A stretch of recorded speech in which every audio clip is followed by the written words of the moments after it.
Colin, good morning to you. Morning, Ger. Arthur, good morning to you. Hello. Arthur, straight into the WhatsApp group yesterday. Jamie Jackson has it that there will be no review of Ruben Amorim. His position has not been reviewed. It's not even up for discussion. Except it feels like me like they did the review and they decided they're not going to sack him. But anyway, you read it whatever way you want. I never said there wouldn't be a review. I said the review would be a matter of course. A matter of course. Everyone has a review. Everyone does have a review, yeah. It's HR regulations. Yeah. I thought we'd hold off on United. I just thought we would. Yeah. I thought it was going to be a 7:48 type of thing, because I had an idea in my head there. I was going to say something. Go on. But we start with United and we shall finish it. Because the other news about Manchester United yesterday is there'll be no end of season dinner awards for the second season. Give me my dinner in succession. I come here every week. Instead, what they're going to do, Manchester United, are they're going to delve out their player of the year, young player of the year, etc., before the last game of the season against Aston Villa at Old Trafford on the pitch. In a game, Ger, well, that sounds ceremonial, but of massive importance to your lad. Maybe not. It could be done by then. There's only a game in between. Spurs, if the mighty Spurs beat Villa before they go and... I mean, all of this stuff about his job, if they lose the Europa League final, there's not a hope in hell they're losing the Europa League final. It's absolute nonsense. They're going to hammer Spurs. I don't know about that. Spurs have United's number. Plenty of times over the last few years. Plenty of occasions over the last few years. And when's the last time the United and Spurs played each other in a major final? So I'm not sure there's any data for it. So we're into unprecedented territory. 09. Oh yeah, the League Cup final, is it? Penalties, yeah. Ben Foster and goals. Oh yeah. It was 08 or it wasn't. It was 9 or 10. It was 9. It was 9 because I think they bet Villa in 10. They beat United beat Villa in 10. Yeah. Okay. So there you go. So not too long ago. So it could be an exciting game. Go the distance. Absolutely could go to penalties. Who knows? But anyway, no dinner, and that was also the case in the 21-22 season, and it was the case last year where United finished like 8th, which sounds lofty now. Yeah, you'd take your 8th, wouldn't Yeah. you? I don't think he'll go in the summer. No, I don't think he will. I think they're going to be in the Champions League. They're going to win the Europa League, and they'll be in the Champions League, and it'll actually be the season is saved. Possibly, but there'll be no celebrations. And if they do win the Europa League, it's only a barbecue we're having. No parade. That'll also be at Carrington. But look, he's a good lad, Amorim, because but they serve the staff cuts. Staff cuts are another reason why they feel it's inappropriate to have a dinner party this season. Mostly because of the on-pitch performance, because of all the redundancies. It's a bit harsh. It's a bit like in The Office when David Brent takes the job as a Christmas party. Good news and bad news. Good news and bad news, yeah. So they've got rid of that. You're still thinking about the bad news. Should have started with it's irrelevant news and bad news. So that's Ruben Amorim's life. But he has paid for 30 staff to go to the Europa League final because Jim's not giving them the money to do that. Not giving them the tickets. I think we're going to have one ticket and another ticket. That's really interesting. You can't bring the rest. So Ruben's delved into his own pockets. I don't think that suggests more to me than the stuff on the pitch. That's not a happy man. Who, Amorim? Yeah. It's so small time.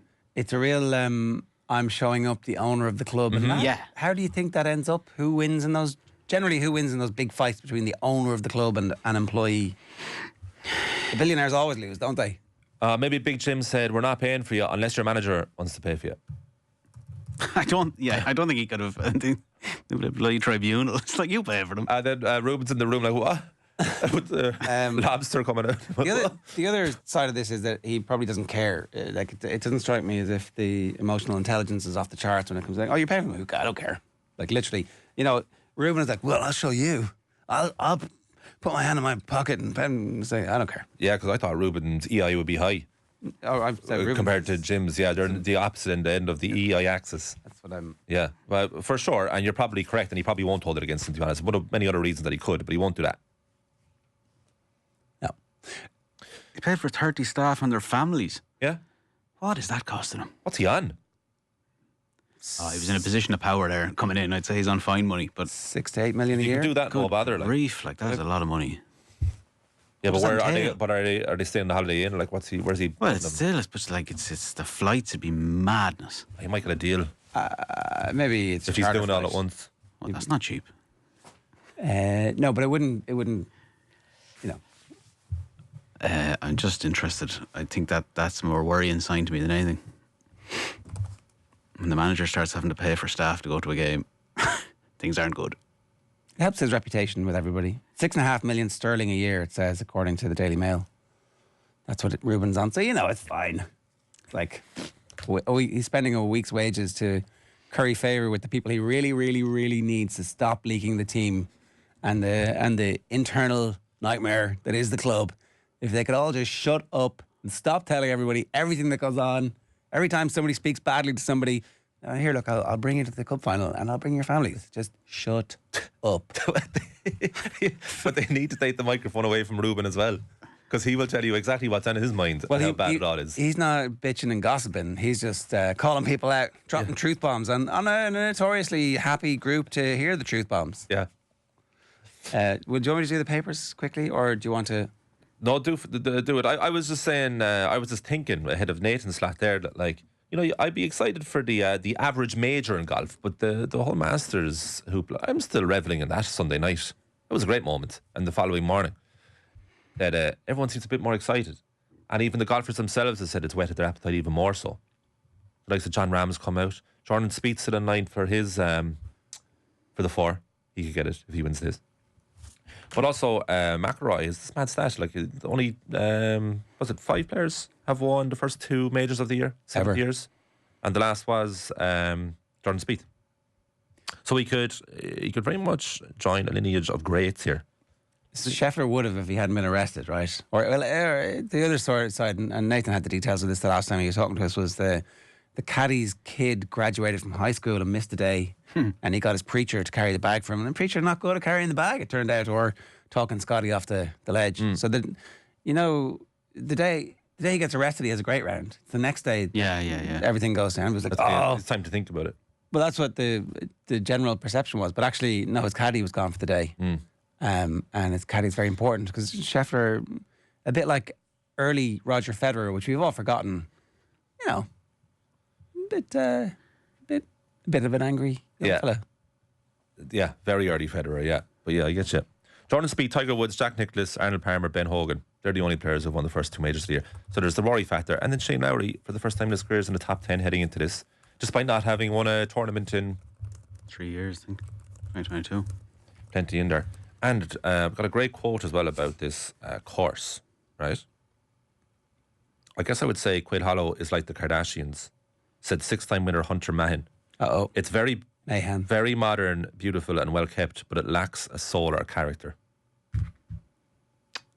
Right. Says cookie cutter golfer, Republican voter, not out. Anyway, maybe Hunter, maybe you're not one of the cookie cutter golfers who, I'm gonna. Anyway, so I, for one, am excited. I am excited too. Not for Hunter Mayhem, but. And that's one emotion to feel this morning. Another is heartbreak and being crestfallen in general, and that's Frank Lampard and Coventry City, who conceded a 122nd minute header to Sunderland last night in the playoff semi-final second leg. What a header, by the way. If you haven't seen this header, the body is contorted in an amazing fashion to get in off the bar. Lamps wasn't happy at all afterwards, said that Coventry are by far the superior team over the 2 legs. Despite not having that many shots on goal, but their possession and creativity was far and away and ahead of their opponents over the 2 legs. So he's not happy. And of course, look, Lampard came in November. They were 17th at the time, Coventry City, got to the playoff semis.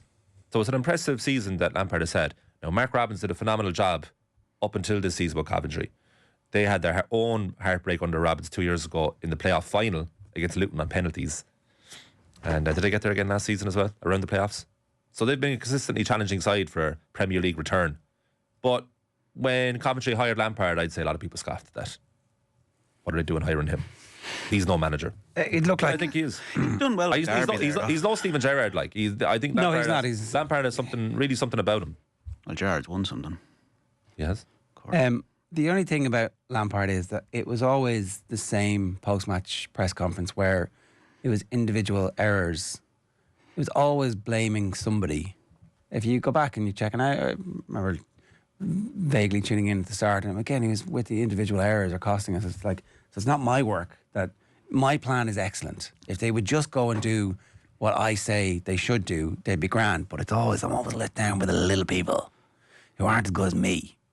I'm like, I wonder, maybe that works for a little period of time, but over the long term, the right thing here for him is actually for them not to go through, to have this heartbreak, to build on, to take the pain, next season to come up automatically, and then see if they can stay for a season or two. And then he's served his time and could go back to a bigger club if he turns out he's any good. But maybe this is his level as well. Like, and that's fine. That would make him in the top 40 or 50 managers in world football.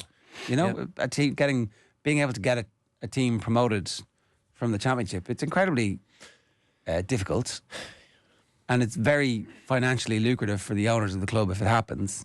So there's a lot of pressure on it. I was thinking likewise that he could be perfectly suited to the Championship with that job he did at Derby, which was probably his best job in management, really, wasn't it? So he did all right at the start at Chelsea, kind of kept the momentum going for Derby. There was a point in the first few months after he took over at Chelsea that people thought he's a good manager, and then it went downhill after that. Then the Everton job was kind of forgettable in hindsight. But maybe this is his level, but I don't imagine anyway that his ego will allow him to consistently manage in the Championship. This guy wants to go to the Premier League. He wants to prove that he is just as good a manager as he was a player. And of course, there's probably a handful of those people in the history of football that can do both. That can do it to the same level. Yeah, you don't win the genetic lottery twice.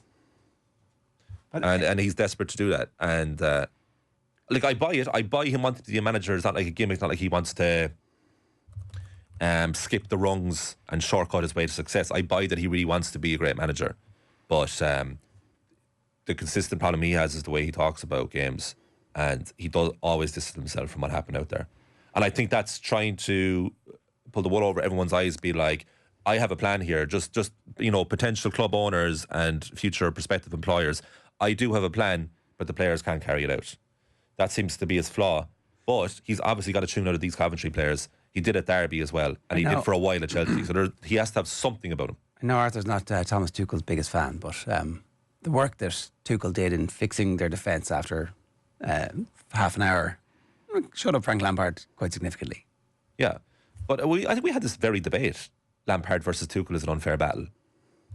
Because one's a To be genius. fair, I mean, Tuchel immediately looked at what are you doing here? Like, Tuchel took over, and that day they played Wolves at Chelsea, and they were immediately better that day. He was just like, forget what he was saying to you there. And there was like, I remember there was loads of talk at the time that Lampard, like, he couldn't communicate with the more senior players at Chelsea, so like the likes of Thiago Silva, they had no relationship. So I imagine he's like fairly close to him in age and in status as well. And maybe he likes managing players who are at a lower level and has more patience with those players than, say, Roy Keane did at Sunderland or Ipswich. Has more patience with the inferior players. Is it? Then he could be really good coach at that level, you see. Is Roy Keane a potential Cork City manager? He was at the game against Derry City and people got very excited. But that's about it. Roy Keane has a great life in the UK. Not a hope. So He has a wonderful life every week with the lads on the podcast. I literally went on the radio and said there's not a hope that Roy Keane is going to be the assistant manager to Martin O'Neill on the Friday evening, and then on Sunday you? I was like, what?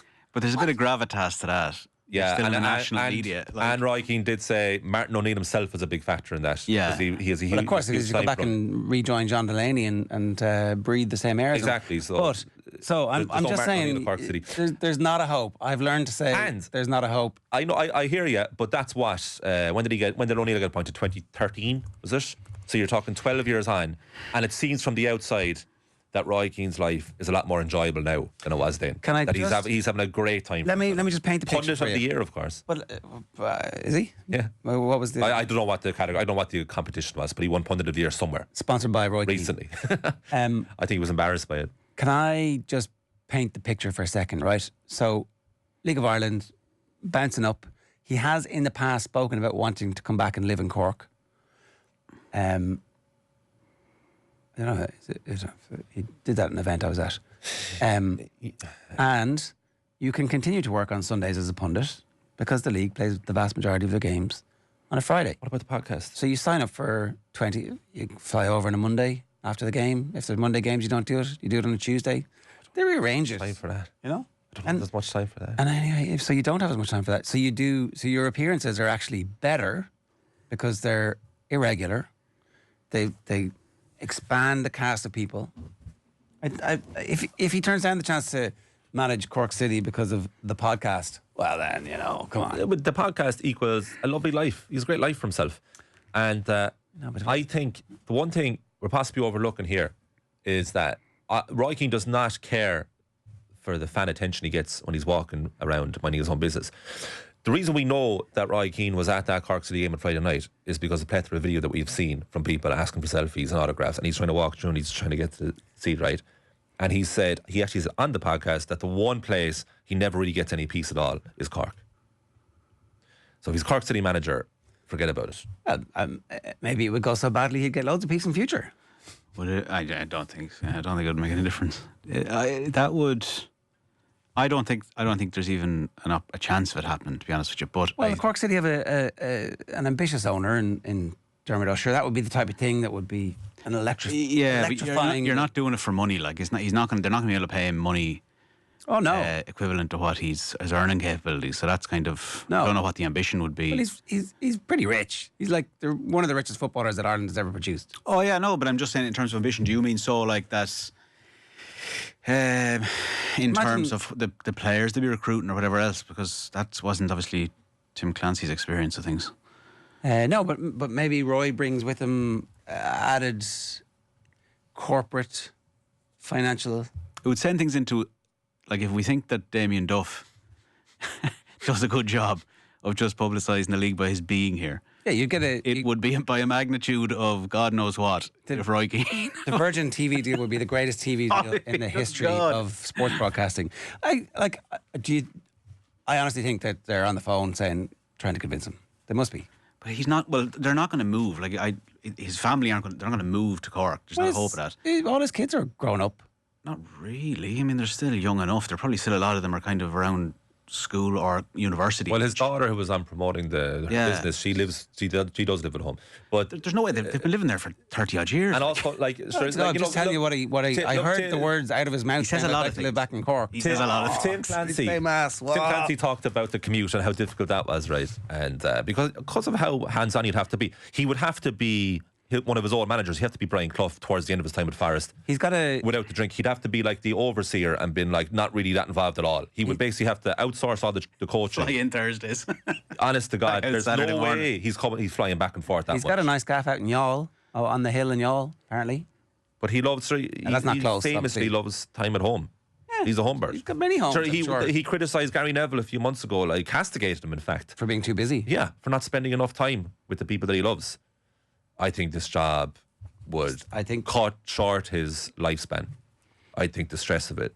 I think he gets so frustrated with the standard, the travel, the invasion of privacy constantly by the fans. It's his nightmare. Whereas he looks publicly a very contented figure these days.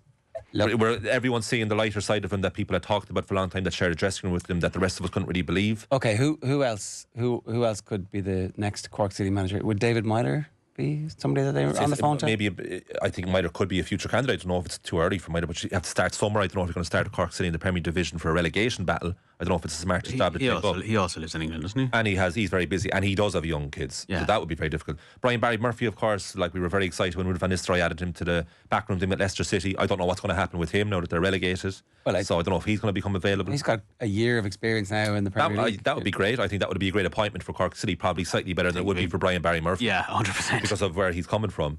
But it would be an ambitious one. Yeah, he should stick it out. Hold tight, let's. Yeah. And then what else are you doing? You're pulling on the emotional heartstrings of John Caulfield to bring back the good times of 2017. You've got leave to pay Galway, compensation. come back down. There are one or two candidates.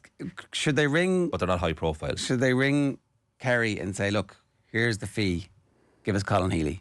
Well, I couldn't believe the timing of that, really, because we were talking weeks there between Healy taking the Kerry job and Clancy leaving. It does suggest that what even Clancy was saying yesterday, just about the surprise element of it, about it kept stum, because you kind of do. If there was any hint of that at all, Colin Healy would have known. Exactly. Someone would have made him aware. Yeah. There's like, hold tight. I don't know about you two, but I was kind of fascinated when Tim said to us yesterday that this time last week the players wouldn't have known anything about it. Yeah. I thought, geez, there must now. I'd like to hear from the players, and that maybe in hindsight they say, I thought he maybe is a bit off. But I believe Tim Clancy when he said that he was fully focused on that game. He didn't let anything away. And it's fascinating to me just how quickly he decided to go.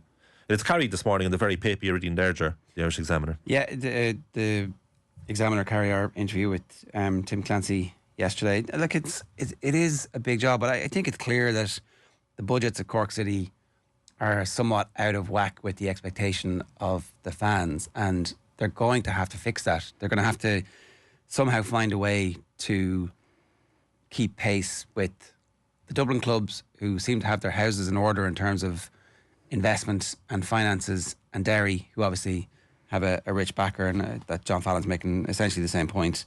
That Cork need to do something if they're going to barnacle themselves to the top tier of teams. Just one more thing with the Roy Keane idea, right, is that the myriad of problems that they have at that club, Dermot Usher was to put all those aside and bring Roy Keane in. And even if it's on money that Roy Keane could in theory laugh at, it would still be substantial for Cork City. Yeah. So you hire Roy Keane, and if it doesn't work out and then Keane leaves, then you're left with even bigger problems. I'm not sure you are, because I do think that if Roy Keane was to sign for Cork City, it is a massive game changer for the league, right? So It will be outrageous. So, It would like. did you hear the Ollie Byrne story yesterday? I don't know if everybody was paying attention. George Best signed for Cork Hibs, Yeah. and he only played the home games because that was all that Cork Hibs would pay him for. Ollie essentially bribed Cork City to play their best player, Cork Hibs, to play their best player against Shells so that the gate would be full. Imagine the gate for every game. Imagine the ticket prices can go up, the sponsorship goes up, the TV deals. If Roy was to I tell spend you, 3 years, right? think of how much love there is for Duffer from non-Shell fans. We're all agreed with that. As you say We yourself, hate him, but actually we love to hate him. Duff, The fans of other teams. Duff is charismatic. Roy is a different scale altogether. It's almost unfair to compare anyone to Roy. Yeah. So we're all in agreement. Everyone's in agreement there that it would be amazing. But the Ollie Byrne story there you told about the George Best thing, it was like, that's one of those stories, right? That's amazing when you look back on it on reflection. If you're there at the time, it must have been chaotic. There was a Totally chaotic. There was a great Conhoolan thing about it, wasn't there? I think I don't know all the details, and maybe it wasn't the same thing, but I'm almost sure it was Cork Hibs. What was the ground in there? Was it Flower Lodge or Flower something? Lodge. Yeah. Flower Lodge. But he had some great line. There might have been 2 games in quick succession over the winter period, and something about going to the first one and then not going to the second one. And it's like, I'm paraphrasing it, but like, you don't pay to see the, was it Fat Man or something at the circus twice? It was so withering. Like, it was such a kind of, the Dermot Keely, 40,000 idiots or whatever it was. That it was. I don't think that they need gimmicks though. That's what that is like. That's a gimmick, and ultimately that didn't amount to anything. So I don't think they want. I accept that's a gimmick. I don't think signing Roy would be a gimmick. I don't think he has.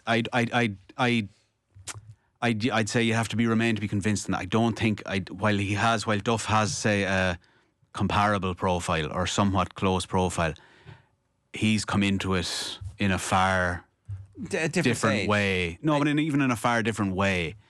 Like, even when Roy Keane goes to Sunderland, when he does, it's almost like what we were talking about with Lampard. Like, it was definitely with the trajectory of I'm going to excel in this and go up and up and up and up.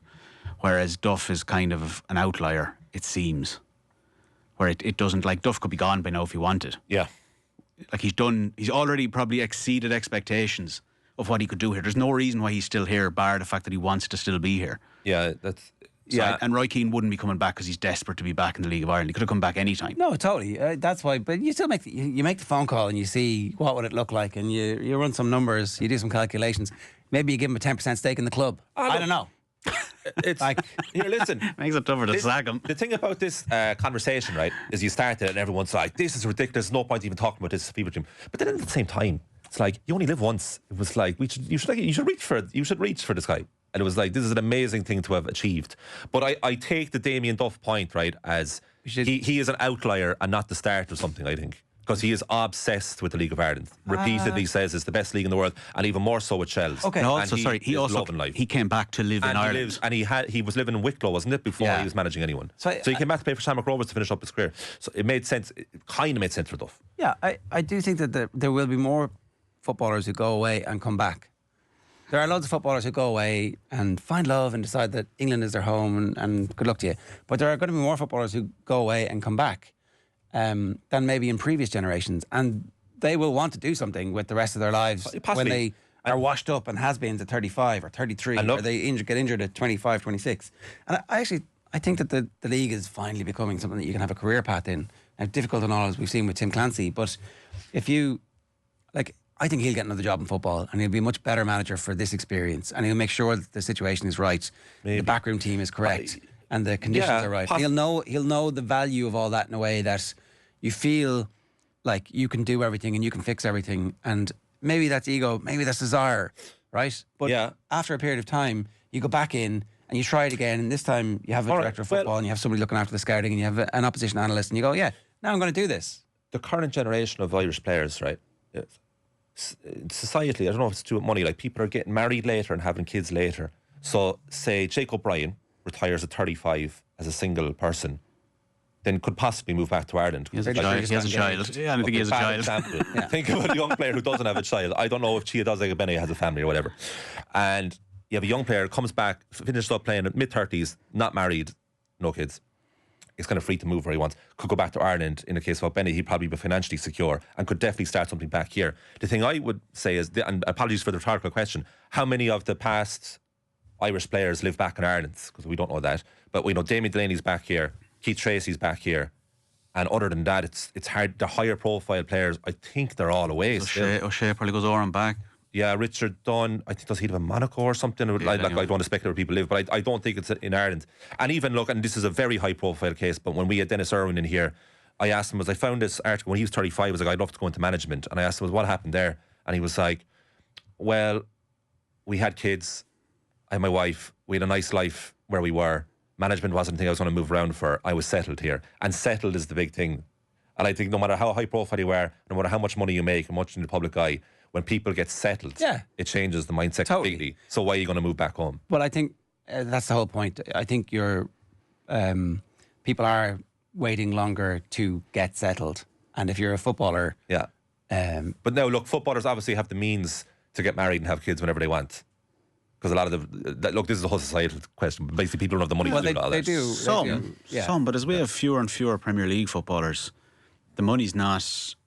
It's still great, but it's not set you up for life great.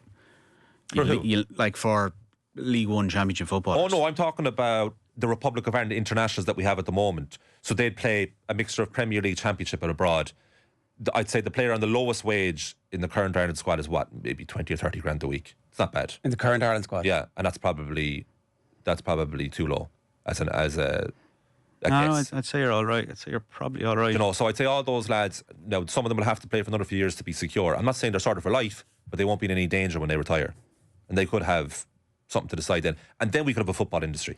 What might change it as well, though, to be fair, is the fact that, so say, someone like Mason Mealy now, who's obviously at the very start of his journey, but the fact that he's had to spend, due to Brexit, extra years here, you're probably forging links that otherwise would have been broken. That's true. At 15, 16. So maybe then you're kind of more, you feel more indebted, you feel closer, and you might be more, you've basically, you're leaving a man. As opposed to a boy. And it's more and more, it just makes the Duffs thing fascinating. It's just, he's such, in so many regards, he's such an outlier. It's funny, isn't it? Then one of the other most famous player from that generation, Roy Keane, is playing the Hungarian Cup final tonight. Ferencváros could win the double. He's gone on a circuitous route, but again, can't see Roy Keane coming back. No, but we do need 10. He was here though, wasn't he? We do need 10 or 12. Well, he is here, yeah. He was living here. Yeah, in general. So I think there's an example of someone who lived. I think so. I don't know about that. I don't know. Oh, no, absolutely, yeah. The Roy Keane Cork City partnership would be incredible on paper and combustible, and would probably end after 6 months, a bit like Andy Murray and Novak Djokovic. Hey. So Andy Murray was good was at this, isn't it? It only took a couple of years, but he's getting good at it. Andy Murray was on a golf course. Seamless segue. We should get a klaxon for the segue of the week. Ken's up for it. He was on a golf course in November and played around with his buddy Andy Murray. Very keen golfer, by the way. Very good golfer by all accounts. There's a video of him in Andy Murray. Yeah, very good. Djokovic, I suspect, not good. I imagined a lot of tennis players would convert handily to golf. Like hurlers. Yeah. So Murray's playing golf with a buddy in November and says to that buddy, or the buddy asks him, what are you going to do now? Because you're retired since August. You're going to go to coaching. Going to take over Cork City. He was like, I couldn't think of anything worse than coaching. And got off the golf course. I had a text from Djokovic and rang him, and he was like, okay, this changes things. A bit like Stuart Lancaster saying he's going to be done with rugby for a while, and then the Australia gig comes up as a proposition. So Murray says, I'll take it. So it's ended in disaster. A lot of people kind of smugly laughed at that yesterday around the world, I think, when it did. I think people are like, yeah, of course it was. It actually started all right in the Australian Open because he beat Carlos Alcaraz. What's wrong with that? That was Chris? under Murray's tutelage. But what really interests me about this, right, is that Twice no tutelage. the other time Smart. off there. So Murray and Djokovic have never been close, despite sharing dressing rooms for 2 decades. We're never friends. They only got to know each other now. And the other thing was Murray admitted afterwards that there's way more to being a coach than he thought, and that this is what interests me about it. One of the great tennis players, he said, strategically and tactically wouldn't be very good. And he said most players don't actually know the game that well. Their strengths are like the knowledge of other players and what they're going to do and anticipate how to win a match, and they'd have high IQ that way. But in terms of like the technique of players and how to develop a player, Murray said he'd be very basic at that. He himself would be very basic. And he's one of the greats and considered huge knowledge in tennis, but doesn't actually have that in his locker, which I thought was a very, very interesting admission. And that was actually after the Australian Open, which went quite well. So he beat Alcaraz in the quarter-final, went out injured against Zverev in the semi-final, got injured during the match. And then after that, he reached one final, but he's basically lost a series of matches since then. Isn't that the humility that seems to be lacking from Frank Lampard? Djokovic? Or Murray? Murray saying that. Yeah, exactly what you just definitely. said. I think Murray is very, very comfortable in who he is. That's very. a bit harsh. Well, I mean, I think Frank it's, Lampard- Well, but you see, the difference is Lampard wants to be a manager. No, but yeah. And Murray's a reluctant coach. But yeah, So that's the Frank Lampard. GA, great. Frank Lampard has gone and done his pro license and everything. He's trained to be a coach. I mean, Andy Murray just got a call off a golf course and said, "I'll do that." And Jeff." Murray's going back to the golf course now and had no interest in coaching. So it's very easy to admit your shortcomings when you don't really want to do something. You're kind of confirming the thoughts out there. Lampard desperately wants to be seen as a great manager, so he's never going to admit those shortcomings. Certainly not when he's in a job. well, that's exactly the time to do it. It's like, I have more to learn. Well, I mean, look, could Lampard learn from Amorim Well, and his truth? obviously, Where does it get both of them? yeah, I don't know. I mean, I expect that all the great managers were like, I need to be better. I need to be the one. I'm going to take the responsibility for this. You shield the team. The team is yours forever. What Lampard does is sow these seeds of doubt that I'm going to get thrown under the bus straight away. Yeah. In the biggest moments. Yeah, yeah. So I don't know. I can hear our next guest getting set up. So one more thing on this, on the Djokovic-Murray partnership. There was a recent training session. There was a video of it. And this is a quote now, Ger. Djokovic heard saying in Serbian, "Fuck tennis, fuck life, fuck everything." As he went into a tantrum, but Murray just behind them. Apologies to any little ears out there. Yeah. Thanks for the warning. The heads up. 3. It was a quote, though. So when you live in a quote bubble, No, that's you can true. say what you want. Yeah, that's fine. I don't think he means it. Tennis is giving a great, it's great. He's reaching the end. Him raging against the dying of the light is pretty interesting, right? Very much. So. Well, he admitted recently he was like, I'm going to have to get used to losing matches, which is a great quote in itself. French Open starts Sunday week. I won the lottery for tickets to the French Open this year. Can't go. Oh. Had to give them away. To who? My sister. She could have offered them up as a prize. We've done loads with that. Yeah. Is your sister a tennis fan? Yeah. Oh, yeah. Couldn't possibly be. Anyway, enter the lottery is if you don't get a ticket, you can't win. What? Off the wall breakfast is with the UPMC orthopedic care. What tickets did you get? Like, what did you have? What were you entitled to? Whatever you want. You got the right to buy tickets. Could you go on to the final? Like, I don't know. I'd say I ended up not doing that bit Ah, right. because I passed on the right. Was this because of the to Olympics? Got Nothing you to do going, with did it. it? No, you just. Oh, what got you going? You wanted to do it after that? I know. I've always wanted to go. Sorry, I always wanted to go to Wimbledon, Oh, yeah. but a for queue all whatever day. reason that's fallen apart many times. You got a queue outside, and that won't get you into the main course. Just No, outside court. can't go on spec and queue. I don't think. Anyway, but then I realised what's wrong with Roland Garros? It's just as close, really. It's like the plane goes that way or that way. You can't tell the difference from the road. I is the can't believe same. you're not going. Right. Off the ball breakfast is with UPMC orthopedic care. When things don't move, rotate or bend.